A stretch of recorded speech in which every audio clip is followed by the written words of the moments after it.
So, I'm going to tell a story about a farmer today. It's actually a story that Jesus told, but I will probably add a bit of my own flavor to it, and I probably get a bunch of stuff completely wrong about how farming works. In fact, I know I will because I'm not really a farmer.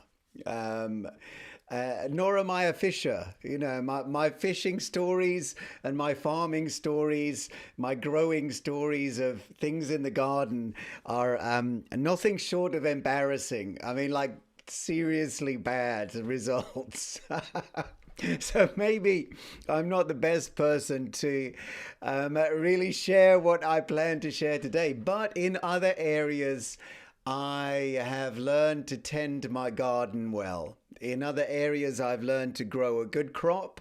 In other areas, I've learned to pull out some fairly whopping fish. So, so I'll just lean on that, I think. Jesus told the story of a guy who went to sow seed in a field, and I'm going to just say that he's going out to plant a potato field. So he goes out to his potato patch to sow his potatoes. I can't remember what they're called. They're like a special potato, aren't they? That like other potatoes sprout from. So it's not quite a bag of seeds. I mean, he must have just had a really big bag with all of these kind of seedling potatoes in there. And the parable that Jesus told us about the sower tells us that some seed was swallowed, some was trodden underfoot, some was strangled, but some seed found happy ground. So they found some happy soil and then yielded a crop. And then Jesus told us some 30, some 60, some a hundredfold. And really the number of, like, let's go back to our potato man. The number of potatoes that the farmer got for his efforts depended on the plot that he plowed and populated. And some were significantly better than others. The results and the return on investment in one patch was a great deal more than the same effort and the same investment in another area. Same seed, same amount of work, same amount of plowing, same input, but the output was different. Even in the good soil, 30, 60, 100. And, there's so much we can say about this, the actual parable, not the potato parable, but the real parable in the scriptures. But what I want to draw out today in the context of productivity is that even our best efforts are going to yield a different amount. Even if we are putting all of our efforts into good soil, even there's going to be kind of a variation of the return that we get for the amount that we sow. And the activities that we engage in, the effort that we sow, the investments that we make in whatever area of life, because this applies to personal and professional and spiritual, of course, but they're going to give a range of outcomes. Some will wither, but with wisdom we can scout the ground, focus on the good, but even here our return on investment is going to differ. And so into the field walks Pareto, okay, the Italian economist. I don't know if you've ever heard of Pareto, the Italian economist, but he was a very good friend of the potato farmer, it seems. And so Vilfredo Pareto walks in and tells the farmer about this discovery that he came to when he was in the University of Lausanne. And he noted that approximately, this was like way back in 1896, and he noted that approximately 80% of the land in Italy was owned by 20% of the population. Okay? But this principle of 80-20 just went viral, like 1896 style. And from it, we have now derived something that is largely known as the Pareto principle or the 80-20 rule. Some people call it the rule of the vital few, or the principle of the vital few. And the Pareto principle, as it's now called, states that for many outcomes, roughly 80% of the consequences or the results come from 20% of the causes. Yeah, 20% of our efforts result or lead to 80% of our results.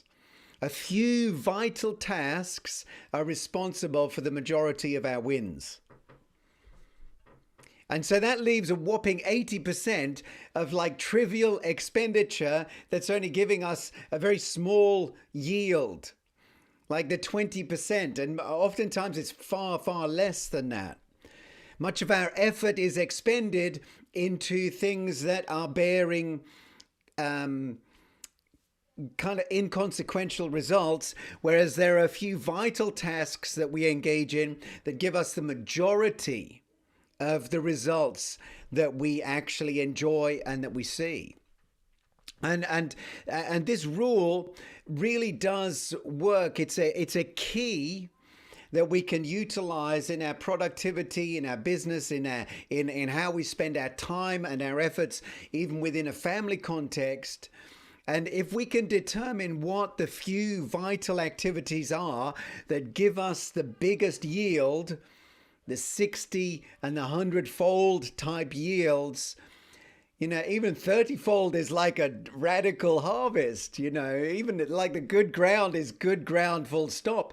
But how about if we were able to lean right into the top yield arenas and say, these are the activities, these few vital things that I do each day are the very things that lead to the majority of the lifestyle results that I'm enjoying. And the key here is to determine what those few vital activities are. And really, only you can determine what they are in your life.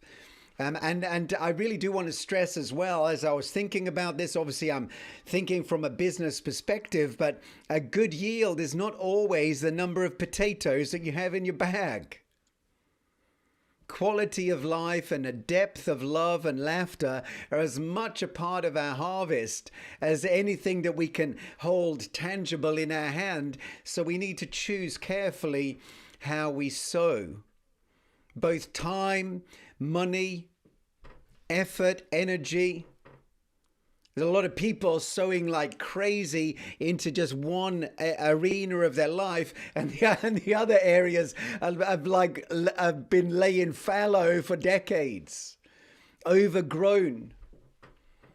We want to enjoy a holistic, prosperous life, wholeness, the fullness of life. And, I can think of this very much, if I take it as a business example, I can think of it from my publishing business. There are a number of different things. In my publishing business, I could give my time and my attention to many, many, many different things. But ultimately, there are just a few vital things that actually lead to people purchasing books and me earning money from them and like stacking up some royalties. And I could be tweaking my website, and I could be trawling social media. I could be doing all sorts of activities, but I really need to determine, is that the best place to expend the lion's share of my thought and my attention and my time? You could spend like days and weeks tweaking your author website so it's the best looking website on the planet, but really, is it through your website that the traffic and the readers are coming to your books to read them, or are they going direct to Amazon? And would it be better to look at what's happening where the people are that you're looking to try and reach, and find ways to be more direct in how to reach them? And then, of course, I'm just talking from my business perspective, but the same is true for any business. There are certain activities and certain arenas that are going to give a much bigger bang for your buck than if you kind of twiddle around on all of the peripheral things. We really do need, I think, in life and in business, personal and professional, to find out, man, what is really working, what makes the difference, what really moves the needle. And sometimes I think, and then learn to focus the lion's portion of our attention on the activities that are delivering the 80% of our results, and slice those 20% yield activities right down to their minimum, so we don't get swallowed up in inconsequentials and spend the bulk of our time doing things that aren't actually getting us the kind of results that we're looking for. And again, I'm talking like personal and professional. So this is not just about your bottom line in your business. This is about your satisfaction and your fulfillment as a human being. Your relationship with others, your relationship with God. What are the things that you can do within those contexts that really do kind of give you the biggest move and like get that upward trend happening? And sometimes I think the simplest, most direct and obvious activities are the ones that give us the biggest bang for our buck, like I say. Complexity is like sometimes just gets you so tangled up that all of your energy is taken up trying to maintain it or even figure it out. You know, sometimes complexity and things that are very complicated sometimes just bleed energy. Where can we simplify so we come down to the things that really matter and then focus our attention and our efforts on really doing those things with all of our heart, mind, soul, and strength?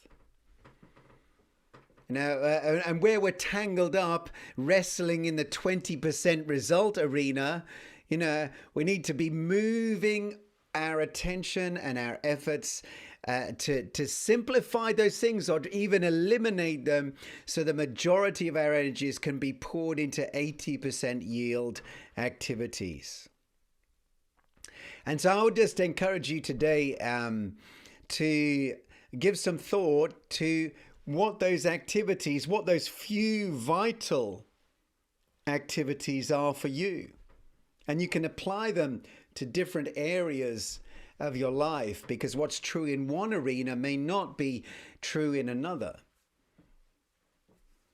But definitely, certainly, this idea of the 80-20, 20% of input results generally in 80% of the results, is just such a great conversation to have, even if it's just have that conversation with yourself and ask yourself, man, where is my energy? Where is my time? Where are my efforts and my income best spent so I get the greatest reward from that expenditure? God bless you and have a great day.